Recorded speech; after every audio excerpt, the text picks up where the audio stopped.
Hi, my name is Mark Biernot. I'm an economist, and I want to talk about this idea that Vladimir Putin, the leader of Russia, is some mystical, apocalyptic religious visionary who, when faced against an existential battle, he might do the unthinkable. That is not true. Rest assured. Be at ease. Let's talk about the idea if he's religious at all.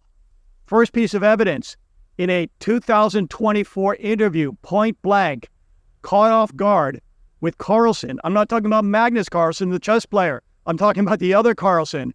Yeah, you know who I'm talking about. I went to school with the guy. Carlson in Trinity College in the 1990s. I know all about him. Another conversation.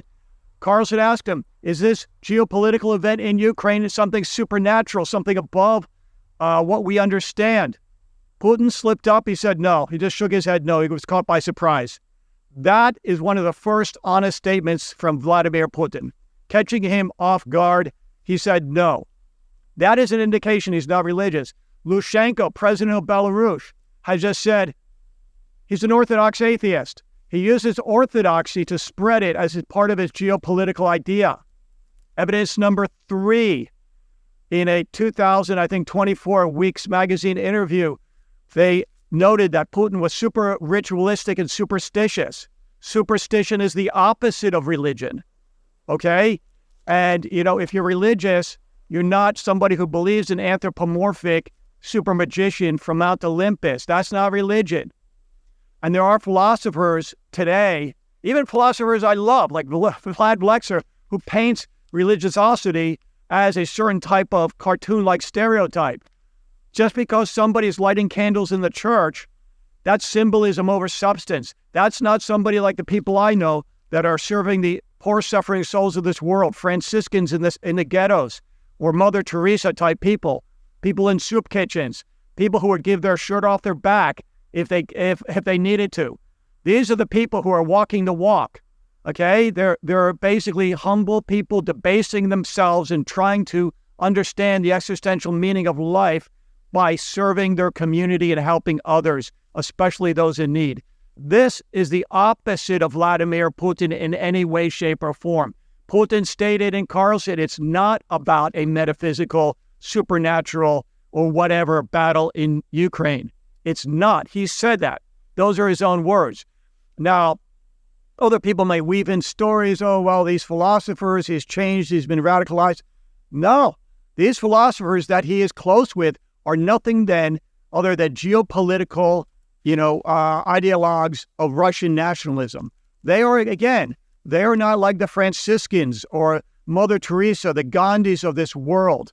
They are not like these Buddhist monks or these yoga people who are looking for compassion. They use religion and religious people. And to state the otherwise, you're claiming you've fallen for the Russian propaganda. Okay? You've fallen for this Russian propaganda. I know it in my heart. Another piece of evidence is he only promotes this very specific nationalistic brand of orthodoxy in Russia and excludes other orthodoxy like Ukrainian, like Romanian, like Greek. These are all suspect. And that's not true orthodoxy, because orthodoxy is about a brotherhood, a sisterhood, a unity. They have patriarchs with like archbishops, a little bit different than the papal system, but they're all one. And he's exclusive. Religion is never exclusive. It's inclusive. All are welcome. Okay? More evidence. Cyril, his ordained KGB guy, his ordained KGB boy worth $4 to $8 billion, has a wife, yacht, expensive watches. Him and his minions bless missiles that commit crimes against humanity. That is not religious. More evidence. When somebody says, even in the Orthodox Church, that this geopolitical event in Ukraine is against the words of Jesus and teachings of Jesus, he throws them into a hole. That's not religious. So when Vlad Vexler, he probably doesn't understand because he's a philosopher who's not religious himself. I speculate, don't know that for certain. To even get Putin or Vexler, you'd have to do a mind probe. Vexler is a good guy. He's on the good side. He's one of us. But he has a slight different interpretation because of his personal experiences. And Putin, often religion comes from your projection of your father, per Sigmund Freud, right? Infantile projection, God. Putin's father, super anti-religious, Stalinist. And even Stalin, he was opening up churches for geopolitical reasons. Putin uses people. He has young people that should be playing Minecraft and having fun in life and sending them to the front lines for their last duty. He uses people. Only 4% of the Russians go to church. And I understand why.